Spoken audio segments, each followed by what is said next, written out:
Everyone, స్టాటిస్టిక్స్లో one of the major topic వచ్చేసి rank correlation అనమాట. సో ర్యాంక్ కోరిలేషన్ ఎలా చేయాలనేది ఈ వీడియోలో చూద్దాం. సో ర్యాంక్ కోరిలేషన్లో 2 టైప్స్ ఉంటాయి.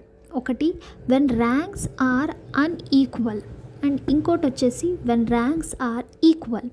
సో ఫస్ట్ అయితే వెన్ ర్యాంక్స్ ఆర్ అన్ఈక్వల్గా ఉన్నప్పుడు ఎలా చేయాలనేది చూద్దాం. బేసిక్గా స్టాటిస్టిక్స్లో ఫార్ములాస్ గుర్తుపెట్టుకుంటే చాలా ఈజీగా ప్రాబ్లమ్స్ చేయొచ్చు. తో అన్ఈక్వల్కి మన ఫార్ములా వచ్చేసి RS is nothing but rank correlation. RS is equals to 1 - 6 sigma D square by n cube minus n.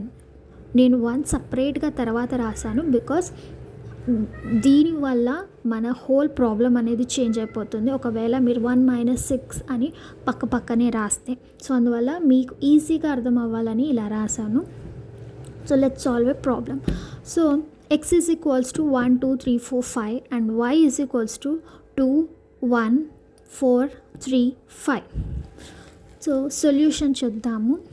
First మనం x వాల్యూస్ అన్నిటిని వేసేసుకోవాలి. 1 2 3 4 5. సో వీటిని ర్యాంక్స్ వేయాలి. ర్యాంక్ 1.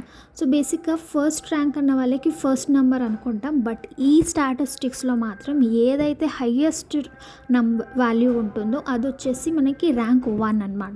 సో ఎక్స్ వాల్యూస్లో 5 is the highest number. So 5 will be the rank 1. 4 వచ్చేసి rank 2, 3 వచ్చేసి rank 3, 2 వచ్చేసి rank 4 and 1 will be the rank 5. So అలాగే y వాల్యూస్ కూడా వేసుకోవాలి.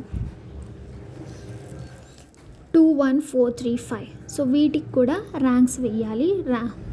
సో 5th వచ్చేసి ర్యాంక్ 1, 4th వచ్చేసి ర్యాంక్ 2, 3rd వచ్చేసి ర్యాంక్ 3, 2 వచ్చేసి ర్యాంక్ 4, 1 వచ్చేసి ర్యాంక్ 5. ఇప్పుడు దీన్ని మనం డి వాల్యూ కనుక్కోవాలి. సో డి వాల్యూ ఎలా కనుక్కుంటామంటే R1 - R2. So rank 1 - rank 2 values 5 - 4 is equals to +1. So symbols చాలా జాగ్రత్తగా వేసుకోవాలి. 4 - 5 is nothing but -1.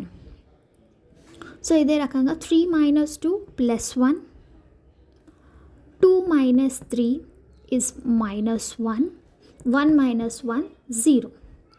So d square. So d square is nothing but +1 into +1. So d వాల్యూస్ని 2 times multiply చేయాలి. So it's nothing but minus values ఉన్నవి ప్లస్లో వచ్చేస్తాయి, square కాబట్టి ప్లస్లో ఉన్నాయి, ఆబ్వియస్లీ ప్లస్లో ఉంటాయి. So 0 × 0 is 0. So d square total వచ్చేసి మనకు sigma D square is nothing but 4. 1 + 1 + 1 + 1 is sigma d square is equals to 4. So now దీన్ని ఒక బాక్స్ వేసేసుకోవాలి.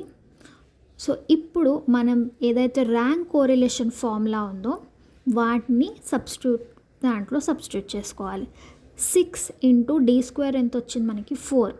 6 × 4 డివైడెడ్ బై n. n ఏంటి?